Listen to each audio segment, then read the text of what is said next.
Good morning and welcome to the Core Connection. I'm Mira Rubin here with you on Enlightened World Network. And today's topic is manufactured consumerism. It's Black Friday, so I think it's a great opportunity for us to look at some of the patterns, our cultural, social patterns that we fall into without even thinking about them sometimes. And I thought it would be a really good opportunity to look at maybe shifting those patterns in ways that are going to be more sustainable and ecological for us as a culture, and also for in context of taking care of our planet. But before we get started, let's take a minute or two to get present. Let's take a deep breath in through your nose and hold it.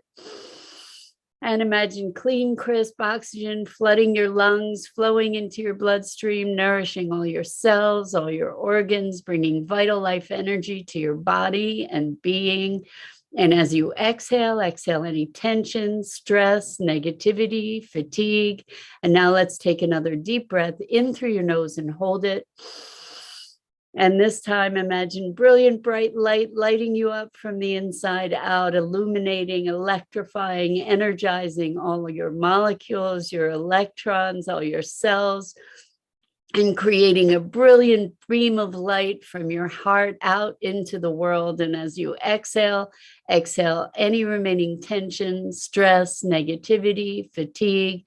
And now let's just gently press our palms together. Softly, softly, softly rub your fingers against your palms to feel the deliciousness of that sensation, the tickling, the tingling, and allow yourselves to become present right here, right now, in these remarkable physical forms that enable us to experience the magic of life.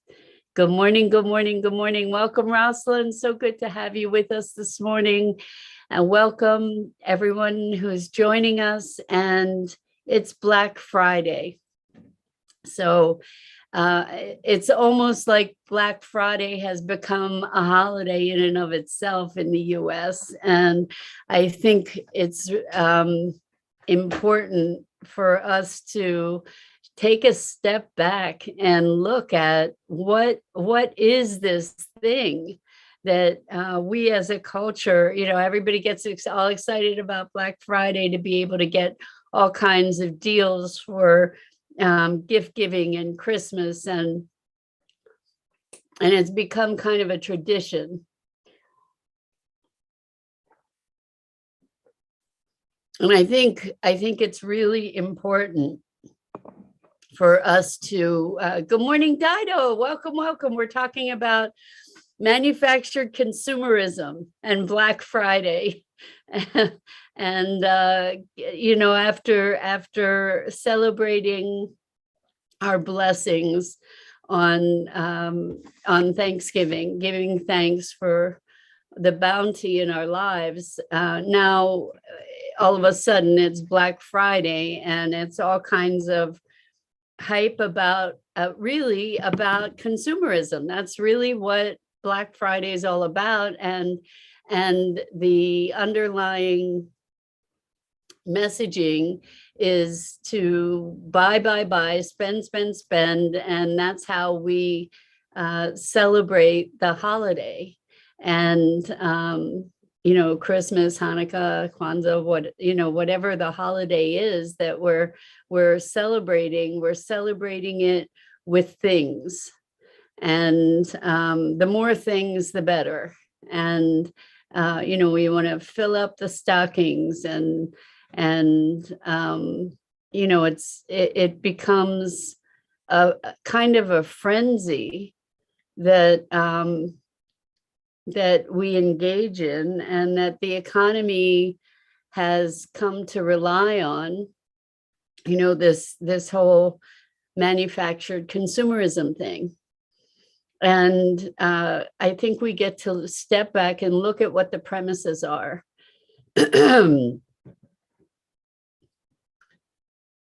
Where I've spoken about this a bunch before. Happy post-Thanksgiving, Dennis. Welcome. It's so good to have you here. We're talking about manufactured consumerism and Black Friday. And all of this consumer push and the thingness that is so much a part of our culture is premised upon an externalization of our value. And yesterday, I think it was yesterday, I did talk about sufficiency a bit. And when we connect with our own sufficiency, we enable ourselves to become less identified with externalities, such as the latest and greatest phone, or like that makes me better, that makes me happier, that makes me more complete to have the latest and greatest phone, for example, or the fanciest car, or new clothes, or what do they call it? Retail therapy, right? I'm going to go shopping and that'll make me feel better. It'll make me feel better because why? So I think that's a good opportunity to look at, why is it that shopping makes us feel better? To be able to have something that we desire, that's a lovely thing. And remember being a kid, when you'd have, maybe you had all these toys, you were given all these gifts at your birthday or at a holiday, and then the newness of the toy, of the new thing, wears off, and then what? It's like an endorphin shot, where you get this temporary high about being excited about something that you have now. And then what happens is it ends up on a shelf, right? Typically, things lose their newness, lose their specialness, and just become one more thing. And I think that this is something that we constantly get to evaluate. It's really interesting. You guys know, if you've been around here for any period of time, that I have, I'm partners in a podcast called Sustainability Now. And we do all kinds of interviews, and we have movie night every Thursday, although we've suspended that until the beginning of the coming year. So we're taking the rest of November and all of December off. Anyway, we did an interview with a guy from a company called Sole, S-O-L-E, which is a footwear company. And they create insoles also, and they're creating these cork insoles, which are recyclable and or will be ultimately recyclable, and are sustainable and part of circular economy, blah, blah, blah. Anyway, one of the facts that he quoted to us is that Americans buy on an average of 7.5 pairs of shoes a year. And I was blown away. 7.5 pairs per person of shoes per year. And it was really interesting because the people that were on our movie night call were every one of us was aghast. 7 pairs of shoes a year. Now, I have to say, I buy a pair of shoes and I wear it, so maybe 1 or 2 pairs, or if I have a lucky day at the thrift store, maybe a few, I'll buy other pairs of shoes, for $3 or $4 or something. But, they're they're not new shoes, they're rehomed, so to speak, but 7 pairs of shoes a year. And that's like, it's craziness. For what? For what? So I think, you know, this is such an opportunity and so important really for our planet and for our future, is to be evaluating our consumer patterns. Like, where do we spend money? What do we buy, and what motivates us to buy things? And it's interesting because I've been able to see changes in my own patterns over the years in terms of consumerism and needing to have, you know, have stuff. I still buy books.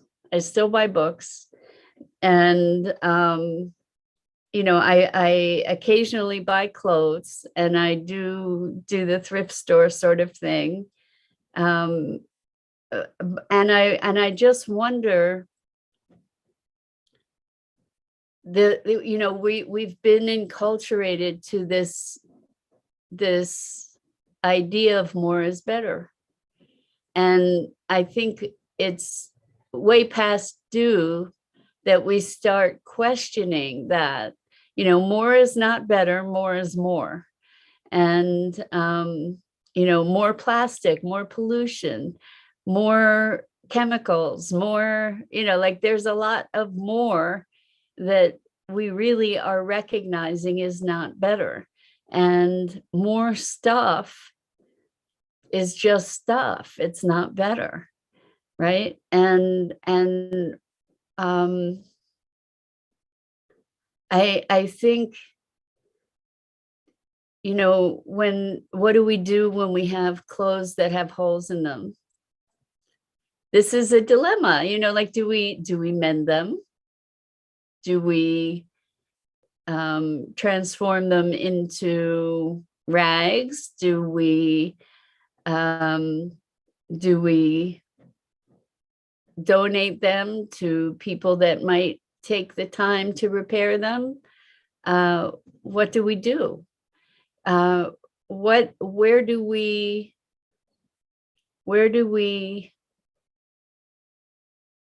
draw the line? You know, like, I have to, like, for me, I have this uniform. I don't wear it all the time, but pretty much of the time, you know, where I have several tops, they look the same, several pairs of tights, they look the same, and it makes life so much easier for me. Yes, I have other clothes and I wear them periodically, but to be able to simplify. And I'm not setting up, please don't construe that I'm setting myself up as a model for you know, reformed consumerism, because I'm not. But I'm becoming more aware.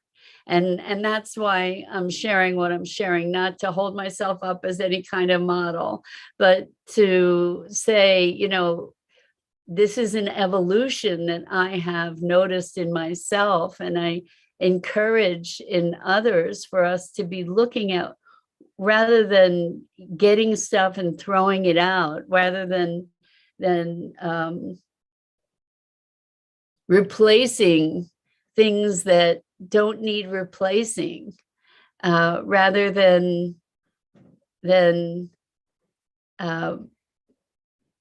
just mindlessly buying gifts, rather than maybe making gifts or giving other kinds of gifts than material things. What kind of shift in internal sensibility do we need to be able to be sharing love and appreciation without having to have material representation of that? What would that look like? We could write poems for one another. We could make things for one another, rather than buying things necessarily. I think we can be finding repurposed things to gift and to share and to exchange. There are all kinds of organizations now that where people do swaps of possessions and sharing of possessions. And I'm just wondering how we can shift this whole consumer trend. I think that a big part of it comes down to sufficiency. Like, I'm not defined by my stuff. And, for myself, I love beauty. Beauty is so, so, so important to me.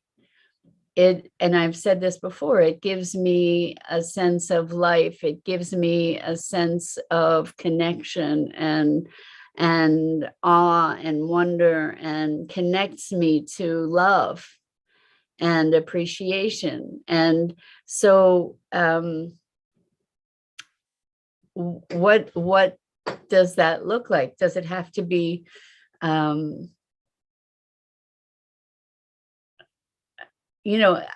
it's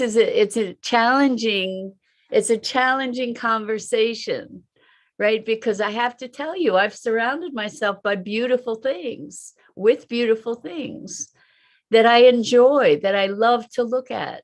And most these things have been scrounged from the street or found from thrift stores, or passed down from generations. But I have to say that I so deeply appreciate being able to see these things. The question is whether I'm identified with those things, and if those things make me different. So Dido says, I like the idea of minimalism, even though I am very far from it. So am I. It's that distillation in terms of things, of what I need and what I love. Yes, you nailed it, Dido. It is about what I need and what I love. I also like relating to things as having their own spirit. That changes the way I relate to things. Yes. So, I think that things do have their own spirit, and we can imbue things with a spirit as well. But I have a pile of minerals that I've collected over the years, and talk about the toy that ends up on the shelf. So I'll be really focused on one of the minerals for a while, and then it goes on the shelf and it becomes one of the whole collection. And then periodically other ones will make themselves more present and make their spirit present. And this is such an interesting thing, because there are things that we love, that we enjoy, that we really appreciate. I had a beautiful, beautiful pair of martini glasses that had been hand painted with red and gold, and gorgeous, just gorgeous. And I broke one. And in the past, actually, I went through a spate of time where I just kept breaking these things that were really treasured, like my most treasured things. So I had this martini glass, and it just shattered. And in the past, I would have cried, because I really love this thing so much. It was such a beautiful thing. And I still have one. But in the past, I would have cried. And what I was able to do is to say, you know what, I really love that thing. I really enjoyed it. I really enjoyed the time that I had with it. And it's a thing. And it's not who I am. And it's a thing. And so there's this place of maybe appreciation and non-attachment, to find a balance between appreciation and non-identification, to say, okay, it's a thing, things come and go. Good morning, Bernadette. So good to see you with us this morning. Great to have you here with us. We're talking about manufactured consumerism and how we are so conditioned to buy stuff, to prove our love, to prove our worth, to validate ourselves. And I just want to encourage a stepping back from that for this season and seasons forward, to be looking at the value. Let's look at real value. Let's look at real value. Like if we're going to give gifts, let's look at gifts that have real value. And that's certainly going to be something that's subjective. It's not something that is it's not an objective value as to what has real value. But, there are things that can be treasured possessions, like maybe something that you've made could be such a treasured possession just by virtue of the fact that you made it for someone, that you took the time and care to make it.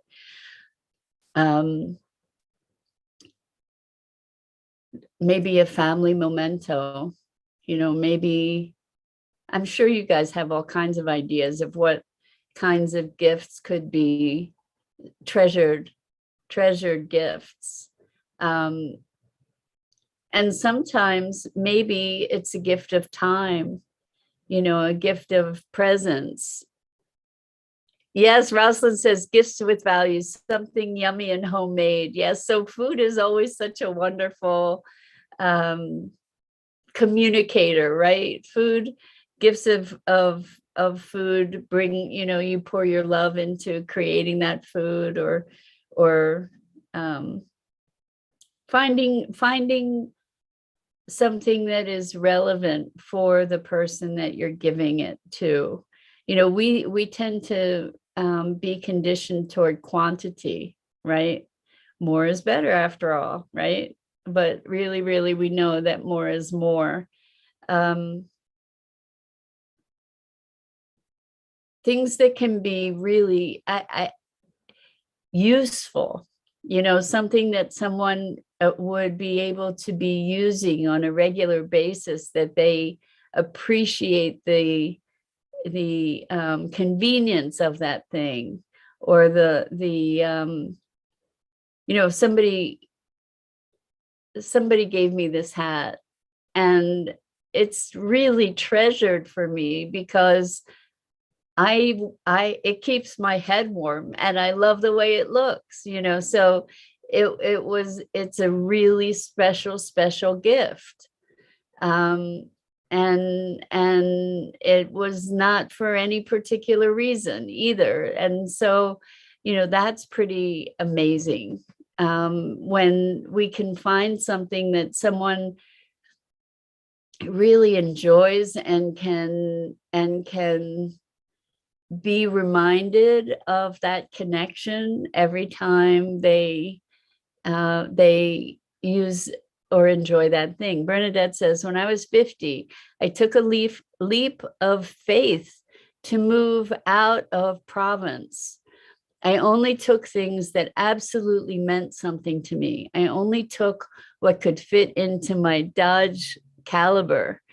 It was the hardest the most hardest thing I ever did. You really figure out materialistically what matters. That's and Bernadette says it was the best thing I ever did.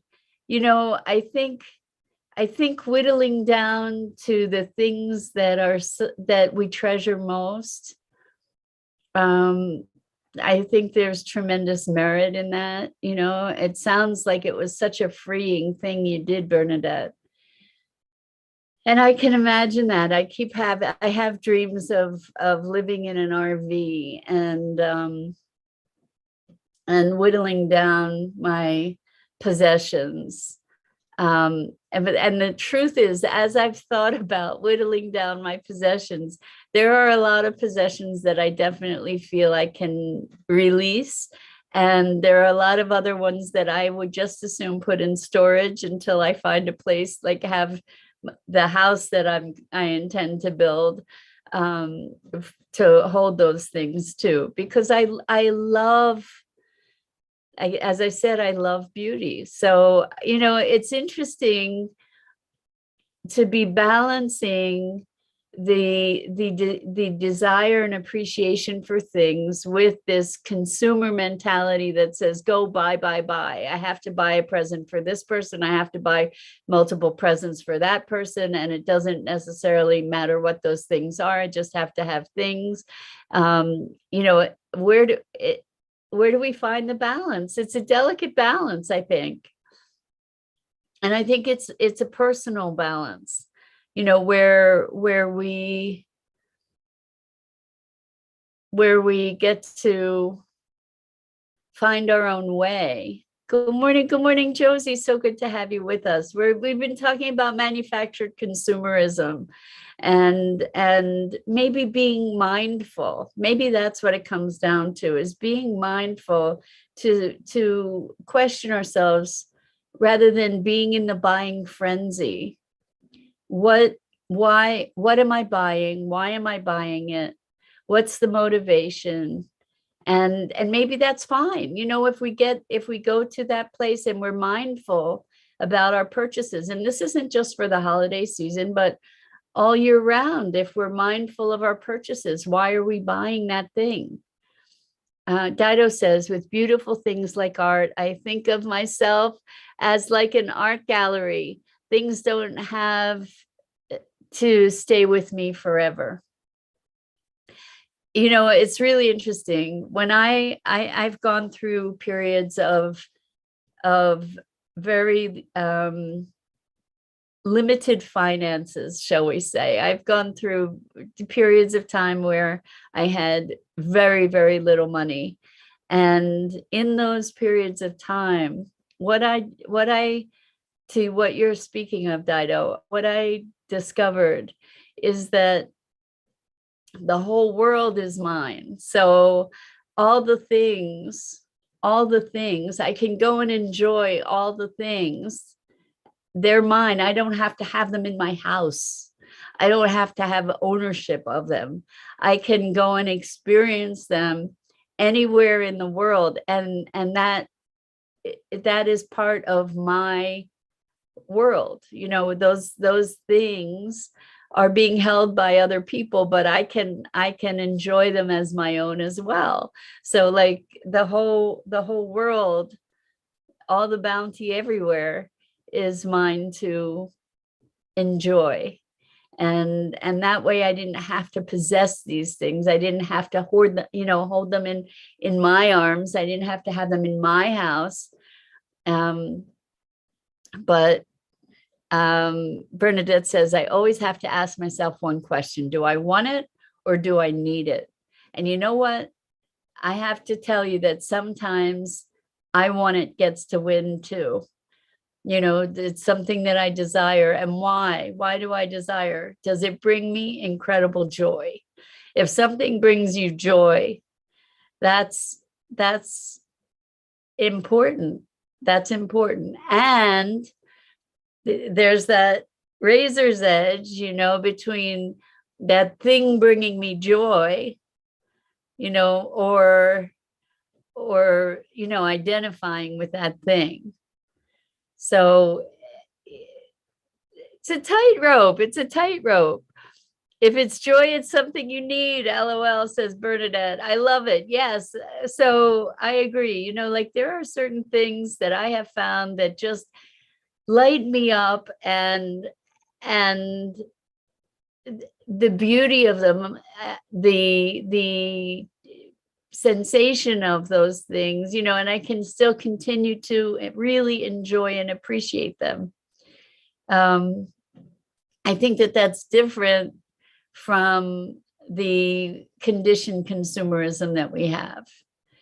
And walking that line, making those distinctions, I think that's a really interesting thing to play with. Good morning, Lisa. So good to have you here with us. Welcome. We've been talking about manufactured consumerism and the fine line between enjoying things, having things that we enjoy, and just buying things or identifying with things as externals. So I think that these are really important questions. That's okay, Lisa. It's recorded if you want to check it in.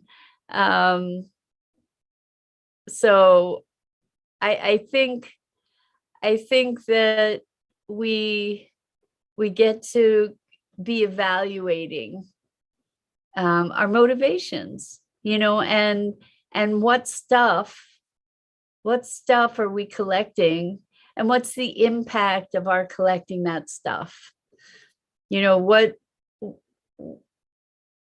When we're making consumer decisions, I'm just going to give you a crazy example.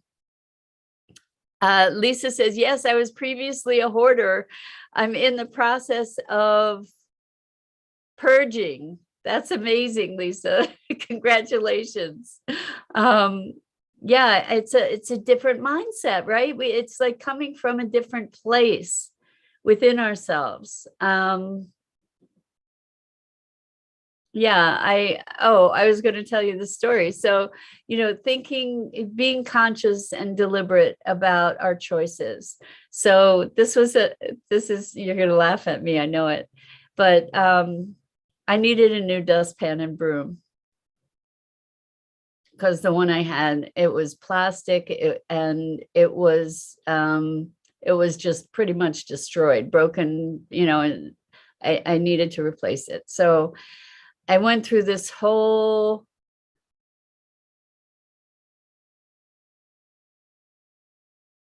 researching period to find a dustpan and broom that would be more eco-friendly, because I didn't want to buy another plastic dustpan and broom. I ended up buying one of these old metal style dustpans and a wooden broom with I think horsehair bristles or something. And it was more expensive. And I actually went through like a long-term evaluation about what I was going to do about this dustpan and broom. And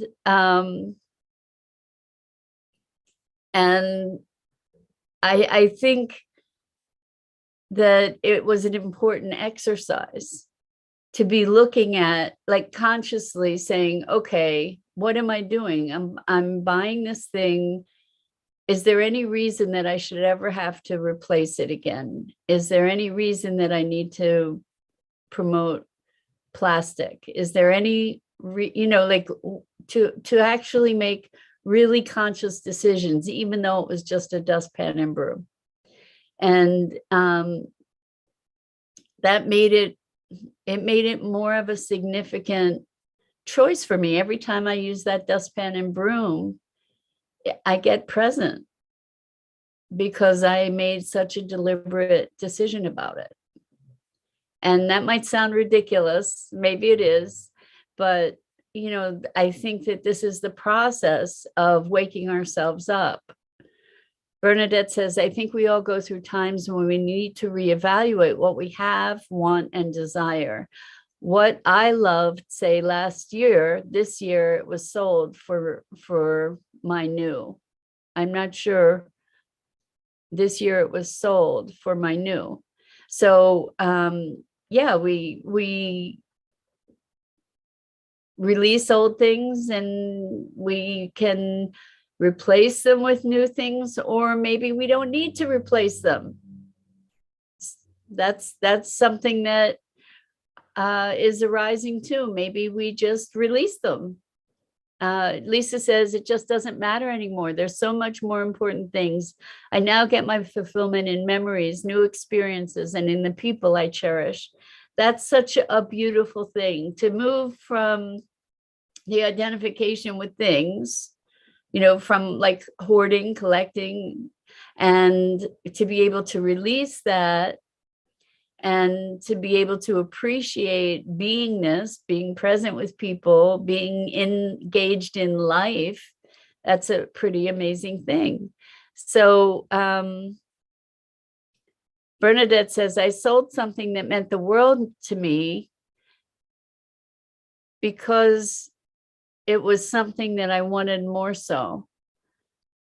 I'm not sure what you're saying. You sold something because there was something else that you wanted more, or you sold something because you wanted to be able to be free of it. I'm not clear on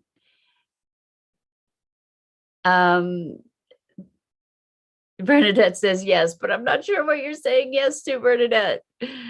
So it was because there was something else. You wanted something else more. So you gave it that. Well, so that's a fair trade, right? Is to release something that you've really loved in place of something else. This thing is such an interesting conversation. I think it can go on endlessly. It's not black and white for me in any way, shape, and form, because I do have a lot of things. And a lot of things that I really appreciate and enjoy. And I know that I'll be confronting an opportunity to release these things. And that'll be really interesting when that happens. Lisa says it wasn't easy. My mom showed love with things rather than her time. So buying was like a hug from mom. It was hard to break away from that, but you don't know you're not doing things the right way because you're not aware, or can be that way. So Lisa, I hear what you're saying about affection being shown through things. And so shopping can also be reinforcing that. That's big stuff to move beyond. Congratulations to you. And I think that we're enculturated to be consumers. We are really, truly, actively programmed all the time to be consumers. And so it's a big deal. It's a big deal to, oh my gosh, I just realized I have a session this morning, so I have to jump.